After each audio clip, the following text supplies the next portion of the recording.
Now, the Black Lives Matter subject is a fiery one, as we all know. And yesterday I appeared on Dr. Drew's show to talk about the fact that Black Lives Matter topic did not come up at the GOP debate. And it was the first time that an audience member had to be forcibly removed from security. I kind of take a little pride in that because it was when I was on Wife Swap, I was the first wife to ever walk off this show. So I amended the first, and somebody who was on the show with me said, remind me not to come on shows with you anymore.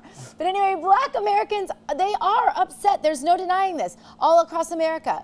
The issue is so tough to bring up, but we have to discuss it and we have to find solutions. At least that's my goal. So my brave lefty, Jonathan Harris, is here to courageously discuss what many are afraid to debate. Jonathan, welcome back to the show. Thank you. Do you have a problem that Black Lives Matter was not discussed at the debate?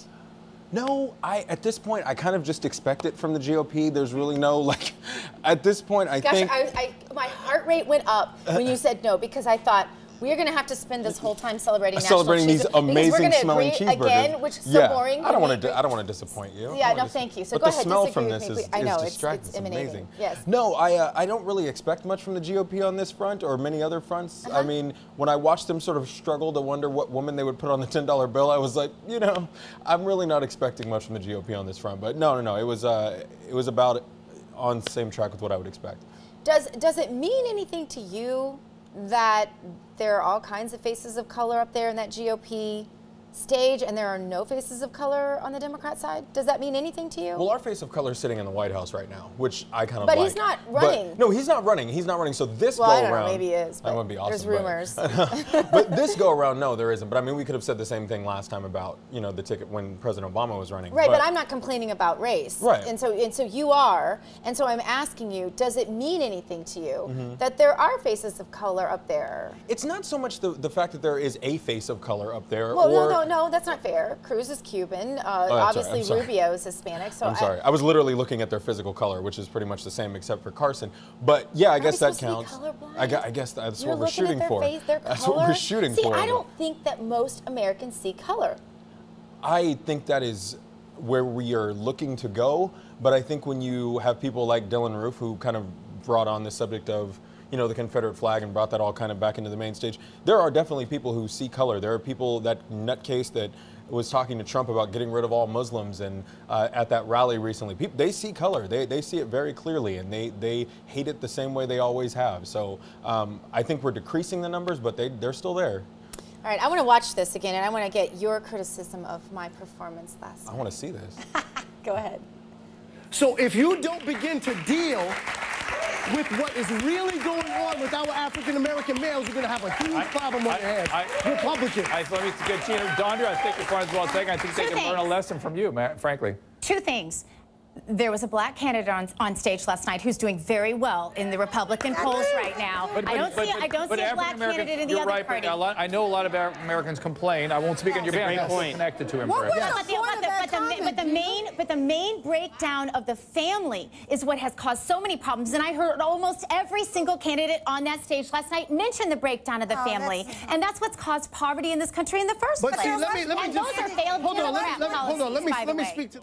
Jonathan, is it not the breakdown of the family that has caused the issues that the black community is so upset about and that has diminished black lives? And why isn't it enough to talk about the issue? Why do we have to bring up race all the time? Because Martin Luther King was the one who pointed out, can it be about more than skin color, about content of character? I wish it was, but remember, they also shot him. So, I mean, I don't know that his approach was necessarily the most effective. They demonized him while he was alive, and then they shot him. They only kind of paint him in a nice light post, you know, his death. But first of all, you look fantastic there, by the way, and that looked awesome. I have to watch that clip. It's not the breakdown of anything in the black community. There is a breakdown of the family structure, I think, across the United States. I agree. But I don't think that it's having any sort of disproportionate effect on the black community at all. I don't. I think that's, if you look at Rand Paul was talking about the same thing, and his son was just given a DUI or pulled over for drunk driving. It's and his father's there, I guess, if that's what you call there. No. I'm not saying that it can't happen, that bad things can't happen to families that are together. But I'm just saying, I mean, undeniably, things like abortion, things like poverty, poverty, they affect the black community very much disproportionately, even incarceration, and you know this, disproportionately. And if you look at statistics, it is when the father's not in the home that these things tend to happen, just statistical data. But there's no nexus between a father not being there necessarily, and that happens across all racial groups, but the father not being there and crime. Like I said, Rand Paul's father is there. In psychological studies, there are. I mean, when you look I'm talking about when you look at data. I'm talking about when you look at crime data. There's not necessarily a nexus between the two. But what I would say is when you have a government that, and it's hard to do this, but the reality is the history of the United States plays into the president of the United States. The government has systematically attacked the black family, and they've done it based on them being black. It's not based on their political views. But I mean, you've had 8 years of a black president. So if the government's done all of this, why isn't this? But you can't ask. Why don't we have more peace under this president? Well, you can't ask for 8 years to reverse hundreds of years of certain patterns that have been done. I mean, when you have redlining. I agree with that, but what has he fixed?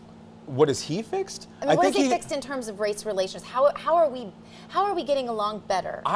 My vote personally, and I mean, I'm not myopic enough to think that every white person votes for a white president because they're white. I don't think every woman would have voted for Hillary because she's a woman. I didn't vote for President Obama because he was black. I voted for him because he was going to end the wars like he did, and he had a good plan to fix our economy. Was, where are we better? Well, what I'm saying is he had a good plan to fix our economy like he did. That was what I was concerned about. We can get to when the whole ship is going down, we can't really. I mean, that's an argument. Yeah, but I'm saying when the whole ship's going down, we can't be worried about one compartment of the ship. We got to be worried about the whole ship. Right. So I agree with that. Once we've gotten the ship a little bit more stable, now I do think it's important to focus on those certain compartments. And I think he's doing what he can, but when you have an obstructionist Congress that doesn't want to let him do anything and tries to demonize everything he does try to do. But he had many years without that Congress. And, right, absolutely. But that was fixing the economy. I want to move on briefly because I want to get to another topic. As you know, young Muslim boy Ahmed Mohammed invited to the White House after he was mistakenly arrested for making what did look like a bomb, at least to me. I thought it looked like a bomb. Jonathan, here's a video that went viral that was made by this young boy named C.J. Pearson.